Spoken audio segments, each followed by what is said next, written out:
Alors peut-être, monsieur le maire adjoint, qu'est-ce que vous avez retenu de... Écoutez, je veux parler de cette belle aventure, mais Voilà.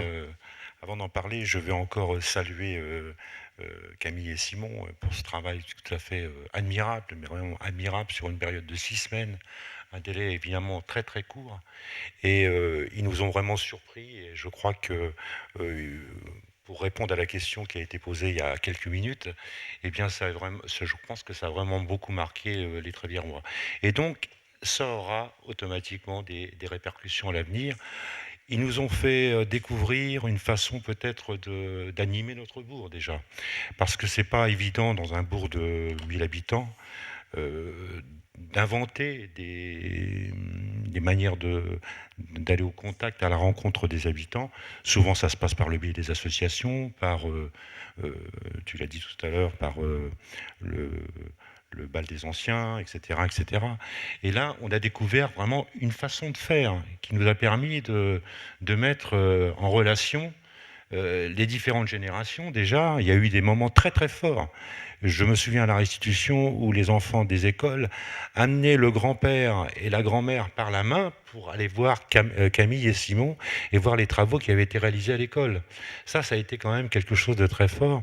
Il y a eu aussi des moments où on a vu des gens des natifs, des vieux Tréviérois, qui étaient à la rencontre de jeunes ménages installés, ou des gens qui étaient partis de Trévière et qui étaient revenus y vivre à la retraite. Tout ça, ça a permis une redécouverte du bourg, un regard nouveau sur la population, sur les paysages, sur ce qui a été construit. L'exemple des pignons, par exemple, tout à l'heure, a été quelque chose de très fort aussi, parce que à force de passer devant ces pignons, ben, on ne voyait plus du tout ces pignons. Et là, on a eu effectivement toute une réflexion. Il y a eu vraiment une capacité de mettre en relation la population. Et je dois dire que c'est pas simplement des qualités professionnelles, parce qu'ils en ont, ça fait aucun doute, mais ça a surtout été des qualités aussi personnelles. Et ça, on l'a vu au moment de la sélection. Ce qui a fait la différence au moment de la sélection, c'est qu'on a tout de suite vu il y avait quelque chose de plus, quoi. On avait Vous sans avez vu doute ça sur dossier ou vous les avez rencontrés au ah moment de la non, sélection? on a eu une première rencontre à la maison à la maison de l'architecture, et puis voilà, on faisait partie du jury, quoi. Et donc, tout de suite, on a vu qu'il y avait des architectes là qui étaient capables de communiquer d'une manière tout à fait convaincante et qui pouvaient correspondre à notre population. On a rencontré des gens fort compétent, hein, et vraiment, mais on sentait bien que ça ne pouvait, on connaît quand même un peu nos gens, on s'est dit, ça va être dur. Et donc là, on a tout de suite vu que ça pouvait le faire. Voilà. Mais vous vous rendiez compte de ce que ça pouvait apporter ou vous étiez complètement dans le brouillard au début? Alors là, vous savez, quand nous a parlé de résidence, c'est Erwan qui m'a téléphoné un jour en disant, tiens, on pourrait peut-être faire une résidence d'architecte à Trévière. Ah bon, une résidence architecte?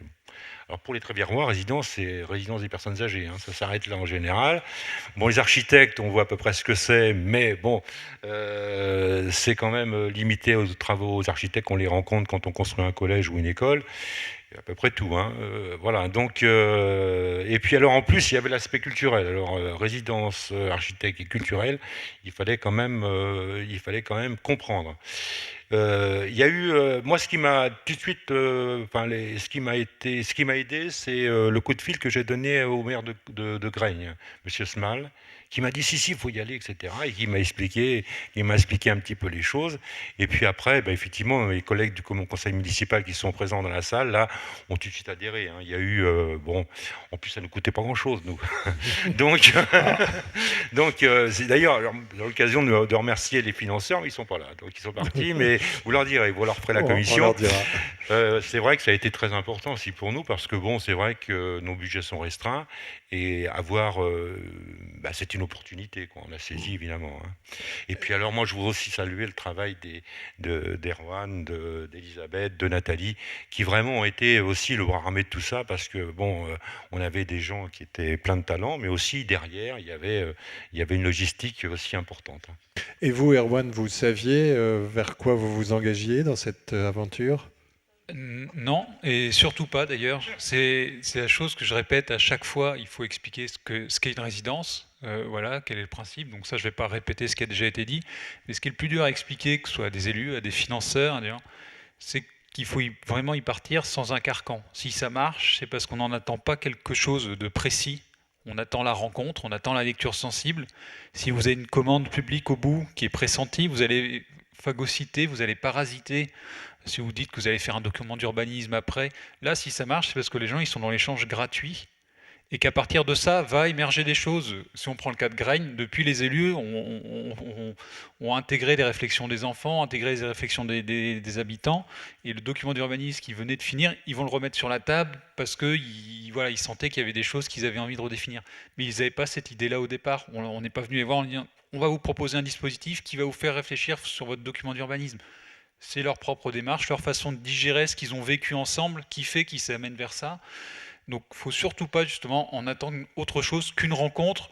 Il faut faire confiance à l'équipe qu'on recrute. C'est-à-dire qu'il y a la sensibilité humaine, on sent aussi des gens structurés. C'est-à-dire qu'ils ont une capacité, ils nous ont bien montré les exemples qu'ils avaient à l'esprit, qui sont arrivés avec une grille de lecture et une capacité de réaction. Et à partir de ça, la maison de l'architecture donne des étapes de rencontres qui fait qu'on ne les laisse pas partir à l'aventure, on leur demande de restituer régulièrement, ce qui fait qu'on a un cadre, mais dans ce cadre, il faut les laisser complètement libres de réagir aux, aux rencontres. Et c'est ça, c'est peut-être le plus dur d'expliquer, c'est de, parce que disait Denis, c'est prendre le pari d'être surpris.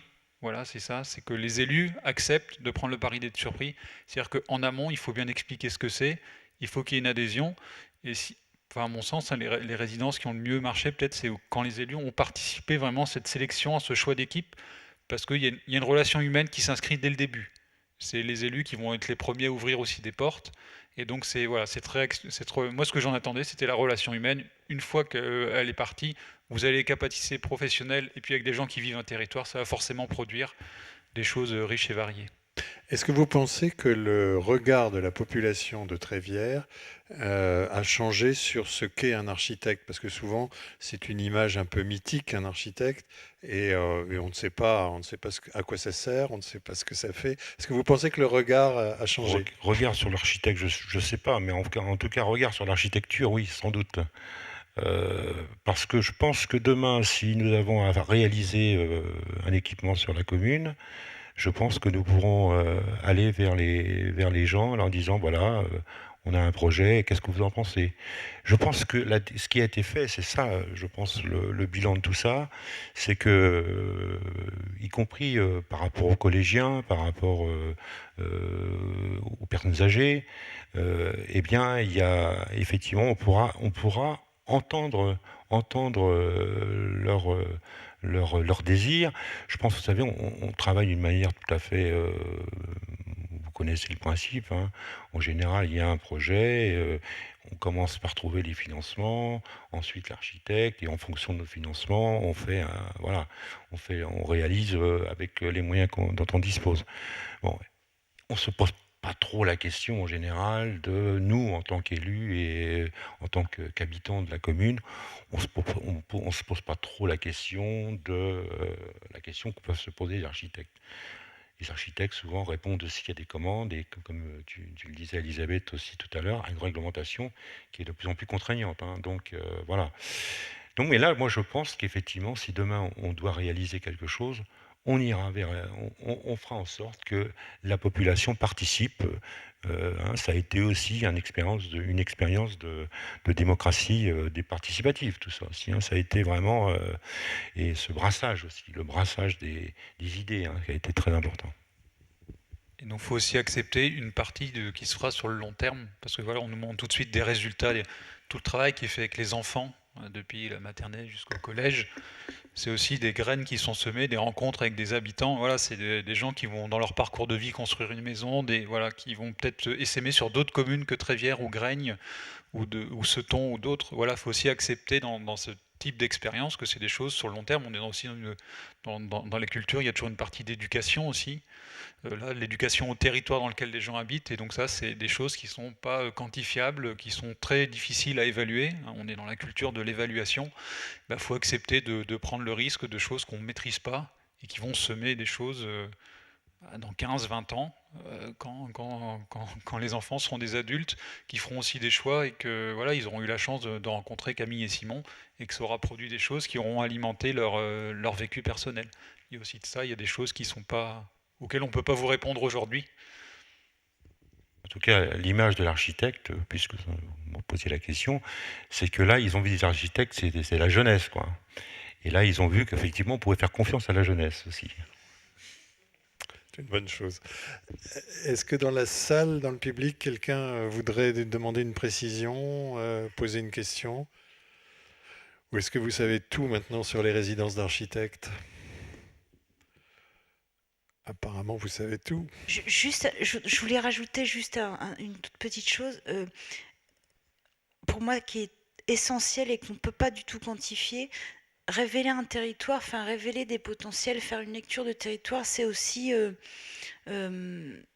dire aux gens que leur territoire a des atouts aussi, et c'est aussi, comme l'ont fait Camille et Simon, c'est les faire rêver, c'est redonner aussi une estime de soi, une estime de comment dire aussi qu'un territoire a des qualités, un potentiel, et ça on peut pas le dire, on pourra pas le quantifier ça, mais je pense que voilà, c'est important de redonner aussi une fierté à ces territoires ruraux, urbains, mais par des petites choses aussi. Oui, je pense que ça pourrait presque être la conclusion, mais comme j'ai demandé s'il y a des questions, je reformule ma question pour savoir si vous voulez une précision ou pas. Voilà, mais je pense qu'on a dû faire vraiment le tour de la question puisque personne ne se manifeste. Bon, peut-être une précision pour le prochain mois de l'architecture donc contemporaine en Normandie qui aura lieu au mois de mars 2014. Les travaux de Camille et Simon devraient être présentés à Caen. Comme l'année dernière, les travaux de Simon et Léonore étaient présentés au pavillon, on va essayer cette année de les présenter aussi au pavillon, mais du coup pour permettre aux Canets et à l'ensemble de ceux qui s'intéressent de venir les découvrir. Et puis je reviens sur les 2 résidences qui vont démarrer, donc à Saint-Denis, donc tout à l'heure Kléber Haroul a annoncé, alors qu'on voulait le faire en fin de conférence, mais a annoncé les 2 équipes retenues. Peut-être Nathalie, tu peux aller mettre parce qu'on a préparé, on a demandé aux 2 équipes de préparer, de nous envoyer leurs portraits pour que déjà leur visage commence à circuler et qu'on puisse déjà les attendre. Donc à Saint-Denis, donc ce sont 2 jeunes, mais alors là du coup des très jeunes architectes qui sortent à peine de l'école. Une scénographe et une architecte, oui, tout à fait. Donc Yarwan était dans le jury, donc voilà, il veille au grain. Donc une scénographe et une architecte. Et donc là, les élus de Saint-Denis sont conquis déjà. Voilà, le coup de foudre, je pense que ça devrait bien se passer. Voilà, donc elles sont à votre gauche. Et puis pour Caen, donc c'est Aurore Wassner et Émilie Quesnay qui travaillent ensemble au sein du collectif Hopscotch. Nathalie, peut-être un petit mot, parce que cette année, c'était chouchou. J'attends de voir. Mais juste aussi pour revenir sur les échanges aussi qu'on peut créer, qu'on imagine et qu'on ambitionne et qu'on souhaite qu'il advienne, on aimerait bien aussi dans le cadre du mois de l'architecture faire venir des habitants de Trévière qui sont... Il y en a déjà dans la salle, mais sur Caen aussi, et que les habitants de Caen rencontrent les habitants de Trévière et pouvoir expérimenter aussi ce périscope à Caen, enfin voilà, pour créer une autre vie à ce périscope. Peut-être que les enfants des écoles vont venir voir les expositions du pavillon. On fera monter des cars. C'est bon. La mairie s'en occupe. Donc voilà. En tous les cas... En tous les cas, votre choix, c'est très clair sur cette affiche et très féminin. Ça illustre bien ce qui se passe dans les écoles d'architecture aujourd'hui, où il y a beaucoup plus de filles que de garçons. Et donc, demain, l'architecte sera une femme. Ben voilà. Moi, je suis déjà là, mais je ne construis pas, je suis une fausse architecte. Non, Kléber Raoul tout à l'heure parlait d'une 3e résidence, donc on est en train d'en préparer une, mais là il s'est un peu avancé parce que nous, avant de lancer les choses, on préfère quand même rencontrer tous les acteurs. On est en train de préfigurer une résidence dans le Pays d'Auge en partenariat avec le Pays d'art et d'histoire du Pays d'Auge et du lycée agricole du Robillard. Bon, c'est un montage un peu complexe. Vous voyez que tout de suite, dès qu'on commence à monter une résidence, on a autour de la table 15 personnes et qu'il faut embarquer dans cette aventure. Après, quand tout le monde est parti, ça y va, mais c'est vrai qu'au départ, c'est un petit peu long. On a aussi, pendant cette sélection, gardé des jokers, c'est-à-dire on a une équipe rennaise, cette fois-ci de garçons, de jeunes architectes... mais des gros bras, qu'on a sous le coude et qui iront certainement donc avec les élèves du Robillard et puis dans le Pays d'Auge. Voilà. Mais bon, on ne peut pas vous en dire plus. On attend que ça s'avance. Est-ce qu'on a tout dit ? On pourrait en parler pendant longtemps. Nous, on est un peu intarissables, mais on va s'arrêter là, je crois. Mais comme il y a un pot, on va pouvoir se retrouver autour de ce pot pour continuer la discussion. Merci en tous les cas à tous de votre attention.